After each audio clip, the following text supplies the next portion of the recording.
এই ল্যাপটপটা জমা হয়েছে। এটা HP 14s।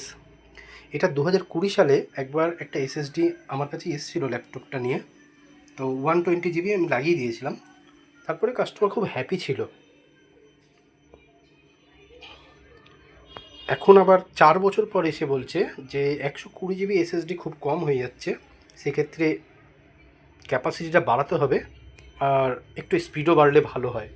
তো আমি ওনাকে সাজেশান করলাম, একটা এখানে স্লট আছে M.2 স্লট, তো একটা M.2 SSD লাগিয়ে নিতে। তা উনি 256 GB রাজি হলো। এখানে দেখুন M.2 256 GB SSD লাগিয়ে দেওয়া হলো। আর এখানে এক্সিস্টিং SATA SSD 120 GB আগে থেকেই ছিল।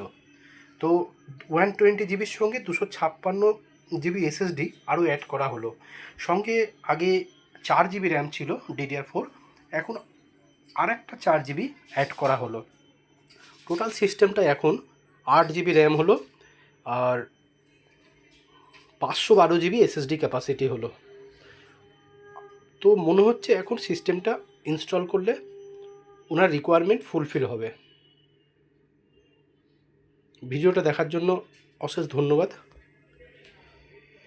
আমাদের ল্যাপটপ সার্ভিস সেন্টারে যদি আপনারা ল্যাপটপ রিপেয়ার করতে আসতে চান, তো স্ক্রিনে দেওয়া নাম্বারে আপনারা অবশ্যই ফোন করে নেবেন।